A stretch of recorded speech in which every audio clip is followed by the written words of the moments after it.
Hello everybody, Mike with Spray Jones coming to you with another video. If you're new to this channel, it's because you are here to learn about spray foam insulation. That's the content that I produce, educating you on closed cell 2-pound density foam, half-pound density foam for residential, commercial, industrial situations. Today we're going to be learning about new equals learning equals failures.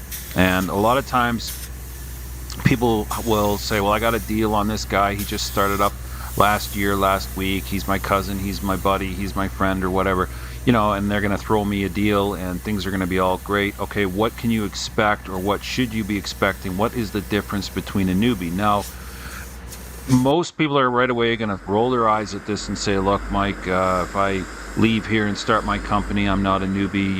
Just because my company's brand new doesn't mean I don't know how to spray foam. Agreed. That means you just don't know how to do other things with the business. When I got into business, I had quite a bit of extensive experience, almost 5 years, around spray foam insulation and its install and the equipment and polyurea coatings. But I hadn't been a contractor putting it on myself. But I have been around it, training, overseeing, being on site, and I'll tell you, there is a huge difference between somebody who has never seen a gun before and is just getting on your job for the first time. So let's go over somebody who has basically next to zero experience.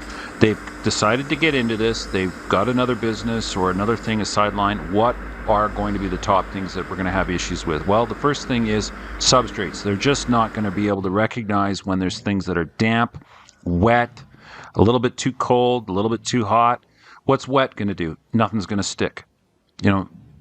I've seen guys before that have tried to go over water or something that's clearly the wood is saturated and it's damp, and they just don't care. Damp is another one it's hard to pick up on. That goes on concrete, moisture migrating through on grade beams, foundation walls, or some type of tilt-up, stand-up concrete where water's coming through the wall system. But cold is another issue. We get into these days where it was really cold last night, cold this morning. You're starting out first thing in the day. Is the substrate really ready to receive the spray foam? And cold and damp go together. So these can become problems, and rookies they don't know, they don't understand it, they're not measuring, they're not looking for it, they're not used to the sound of the foam, and you can spray quite a few square feet before you realize it's popping off the wall. Hot is another problem. You start beating the sun down on a roof deck or on a wall. Arizona, Nevada, Texas, even in Canada on some hot July and August days, it can start to become a problem, not in the sense that it's going to pop things off, but it's harder to control a pattern. You're going to be getting a lot higher yield, so what you're used to being 2 inches is 2.5 maybe. So hot can be an issue where you can start to really lose controllability of the foam system very, very quickly, and it starts to look ugly and disgusting. An example of that would be, I had a little entrance way to spray when I was first starting out, and it was smoking hot in there. It wasn't too hot when I began, but by the time I finished, it just rapidly, between the heat of the foam, the heat of the building where I was working, and just me, that space got exceptionally warm, and as a result, my gun was fingering a lot more. My pattern was a big plume. I had things dialed up way too high. I should have started off cooler, knowing it was going to get hotter. As a result, my foam looked worse and worse as time went on. Okay, so substrates are the big thing. The second big thing are details, the absolute critical details of where to start, where to stop. So we're talking corners, edges, tie-ins, around windows, around doors, around electrical panels, water spigots. So the newbies don't understand. I mean, sometimes things need to be cut out, panels need to be removed. Great big huge piece of plywood that somebody's put for an electrical panel, you can't get spray foam behind it. So how are you going to deal with it? How are you going to deal with a corner that's all been closed up and no insulation's been put into it? Does it need to be cut open, drilled? How are you going to get foam insulation into these? And honestly, a lot of times the builders are not very cooperative. They say they're cooperative. Oh yeah, you tell me what you need and I'll get it. No, they generally don't. They will sit there and say, well, why do you need this? Why do you need that? So you have to advocate. You have to sit there and stand your ground. You have to know what you're looking at. Maybe you've got doubles or triples where you've got a rafter that's going through a roof or through a wall, and you need to know that you got to be able to inject spray foam into areas that you're seeing daylight coming through. So the details really can hoop you, because if you are not getting foam insulation into the corners and into the edges and into the tight spots, I mean, it was said to me a long time ago, nobody's paying you to do the easy areas. If it was easy, they wouldn't call you, right? So knowing where you need to get your product or stop your product, or how far to stay away, or who the next guy is going to tie in, very critical. The newbies don't know it. They're going to cause you a heartache, headache, or just flat out miss things. And those are the things that can get drywalled up, and nobody had a clue that, you didn't get foam into it, or you forgot about it, or what have you. The third thing is time. When I first started out, time was a huge factor. It still is. You look at something and you say, all right, am I going to be, is a 10-foot wall able to be sprayed in the same amount of time as a 6-foot or a 9-foot? No, it's not. It takes longer. So roof, walls, setting up scaffolding, masking, cleaning. I find that the newbies just have no clue. They're going to tell you it's going to be 3 days. A week later, they still haven't left. Well, that's no big deal if they're not charging you for it, but some guys want to charge you and they want to increase things a lot more.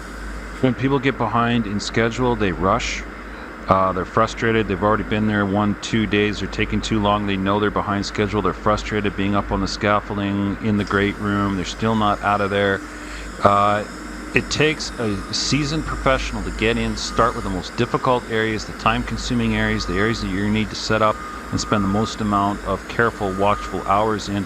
Newbies don't understand that. They're in, they're out, and they think they can get something done quick, or they're still there and still having problems. All right, spraying with the gun, fourth and final point.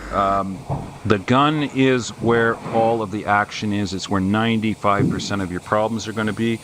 You see these pictures of guys that have just started their business. The hose is clean, the gun is clean. Okay, that's fine for days 1 and 2. After day 2, have fun.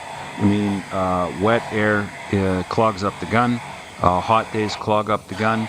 So to keep a pattern, to keep the gun spraying, starting, stopping, clogging, cleaning, repeat, right? To get a good pattern on your gun and keep it functioning properly is everything, because that's how the product is going to look. It's how it's going to mix. It's how it's going to function. How many times people have sent me pictures of people that have been spraying off ratio or having intermittent problems and they've got bursts. I mean, a pro knows by the sound and the feel whenever there's been an issue. I've talked to my guys, they've said it's no big deal for us to understand if something went wrong, because right away they can feel the velocity in their hand, that it's changed, it's jerked. When you're familiar with your gun and how things go together and how things work, you're generally going to head off problems. This is where, when we're training somebody, we're taking 6 months. 6 months for them just to focus in on getting set up, taking the gun apart, getting it working, get it working properly, be able to rebuild it literally blindfolded, do it quickly and efficiently, not wasting parts. You can easily put $500-600 worth of parts into a gun every single time you rip it down if you're not being careful. So reusing things, knowing what can be reused, not doing it in a timely, efficient fashion where you're not in the trailer for 2 hours all day long working on the gun.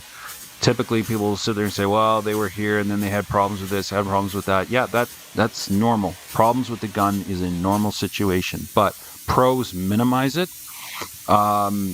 And it takes time. We take 6 months to train somebody, and then after that we get them working on details and managing the job. So if you figure that a newbie is not going to understand really how to back in, how to get set up, how to prep the areas, how to deal with all the substrates, all the details of where to start and stop, how much time they're going to be spending on site, and then their time is going to be manipulated and not add up to what they had in their mind. Like, they were like, okay, I'd be in and out of here in a day or two. Well, they're still there after 3 or 4. Now they're frustrated. Now they're rushing. Now they're cutting corners. They just want to get done and get the heck out of there. So I find a lot of times I'm very conservative. If I think I'm going to be there for a day and a half, it's 2 days. I mean, it's 2 days of what I want to put on billable timing. Unless, of course, I know that I can get in and out at half a day and there'll be something else to go do. So spraying with the gun is a huge issue. This line of work, the spraying of the foam, is something that needs to be apprenticed, okay? I've said it over and over again. You just cannot go down, buy equipment off the shelf, buy foam off the shelf, roll up with your rig and your brand new truck, your $200,000 investment or whatever, your $75,000 investment, and expect to know ins and outs on how to use it. There's just so much to know and so much to learn. It's like grabbing a lathe and expecting that you're going to be able to machine high tolerance parts off of a lathe with only a week or so of experience. It's just not going to happen, no matter how many of these videos that you watch. So you need to apprentice, you need to be underneath somebody's tutelage, you need to take your time, and you need to start small. You do not need a 20,000 square foot warehouse to spray as your first job. You need to start off with something smaller than an airplane hangar. Start off with some crawl spaces, some basements. Start off with a job that should take, a morning up. Take all day to spray it if you have to. That's what newbies need to be doing. But you do not necessarily want them learning on your job, because learning means they're going to have failures, and failures are going to be happening on your job. So you want to get this done right the first time. Get the pros, and that means people who want to enter into the industry. You want to enter in, apprentice and learn your craft, so that when you hit the market under your own shingle, you know what you're doing and you're not going to cause collateral damage. Okay, thanks for watching, staying 11 minutes into the video. Share, like, and subscribe, and we'll catch you on more updating information real soon.